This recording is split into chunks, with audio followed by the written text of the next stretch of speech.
So here's showing from, again,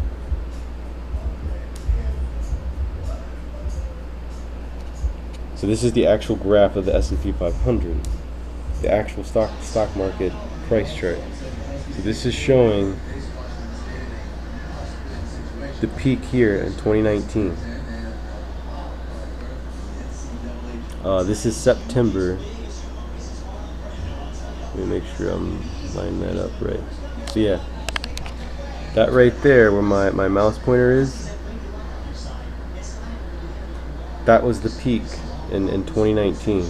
And then those following months, you know, that was the little blip that we saw when coronavirus, you know, was first being announced as a pandemic. That drop right there, I mean, that was a pretty substantial drop. You know, we normally don't see big corrections like that in the market. I mean, you can just see, looking back since the 08 crisis, we hadn't really seen a panic out of the market like that.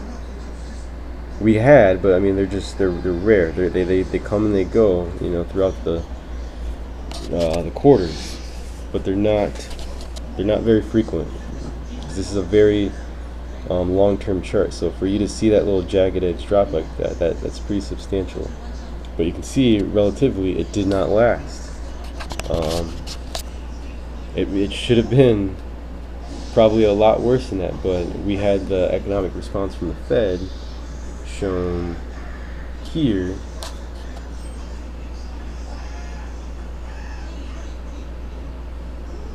So again, we're seeing around the peak of the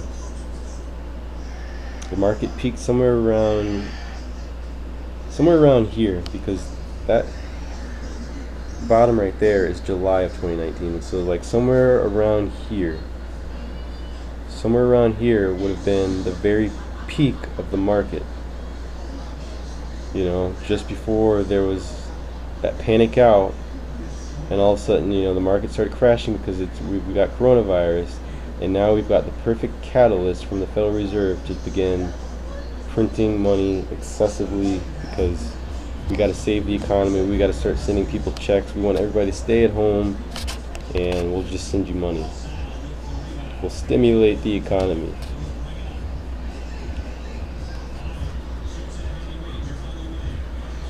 And so here, that's what you're seeing here. The moment they announced I mean, not the moment, but for the most part, once they put the backstop on the economy again, same thing that happened here.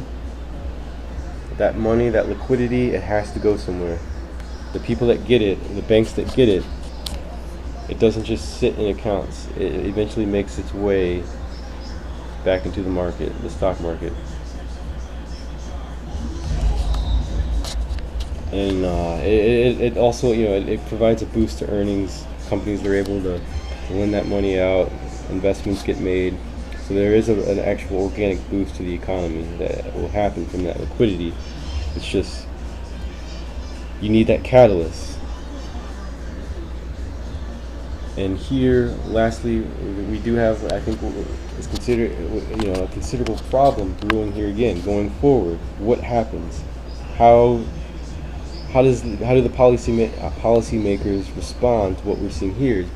Because what's happening is, you know, as the market is rallying again, the Federal Reserve balance sheet, it's not keeping pace with how fast the market's rallying. Basically, all that cash that's getting printed into the system, it's going into the market and bidding the price up. It's bidding up faster than what, you know, would keep us at that zero level. Basically, we're not at that normal average type of economy, that normal temperatures for the weather, you know what I mean? The US stock market, it's accelerating at a faster rate than what the Federal Reserve balance sheet is keeping up with, you know, going back over these 10 years. So what's going to happen going forward? I don't know. We have never been in this situation. But the point I'm trying to get at, the point that I'm emphasizing to my family, my friends, and people, share this video. Please make it go viral.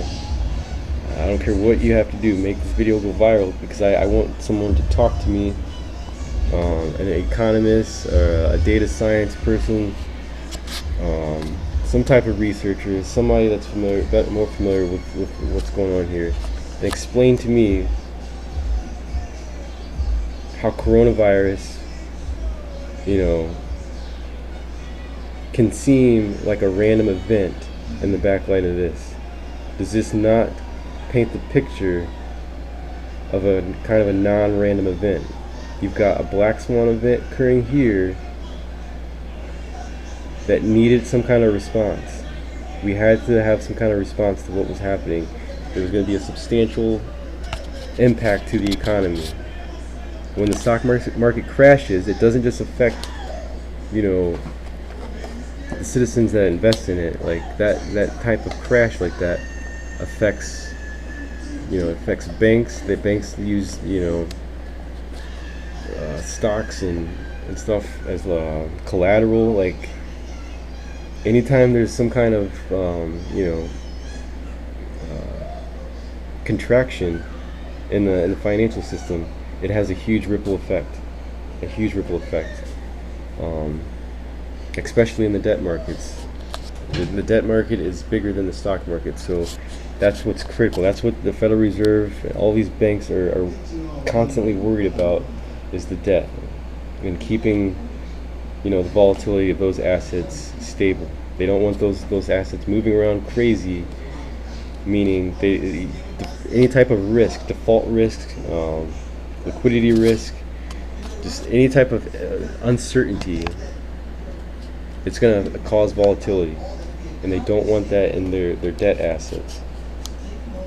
So that's why it was very critical to put a backstop to the economy. In my opinion, based on what I've learned, there would be a great reason for the Fed to act when we're at these levels, because there's substantial downside risk to the economy. Even though it's right here, it's only being shown in terms of the stock market, there was definitely other risk in the economy relative to the Fed balance sheet.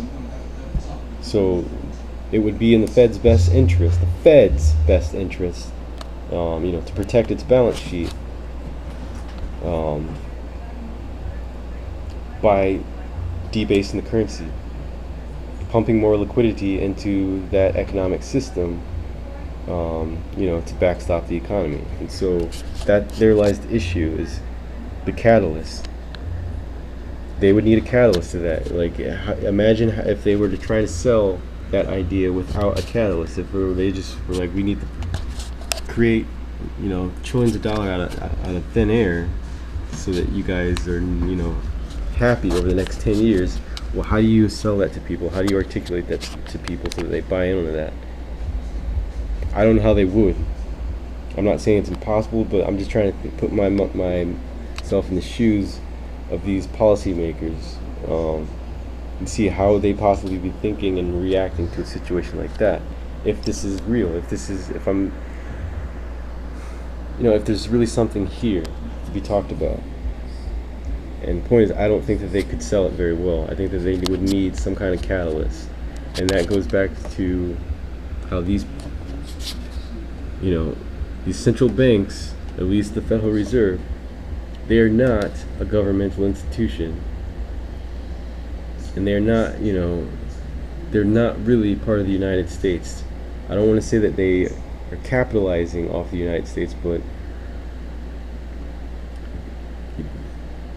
they have a vested interest of their own. Their interest is in protecting that balance sheet, even though there's definitely a mutual interest, between our country, the government, and the Federal Reserve. It's like they wouldn't exist without us. So it's like if the U.S. economy were to crash, well, then their business goes under too, because the U.S. is their primary customer, so to speak.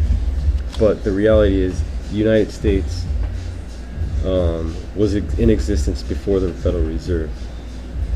There was a point in time where we did not have that institution managing our economy.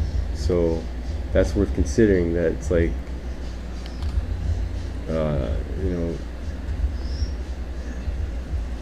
you know what I mean?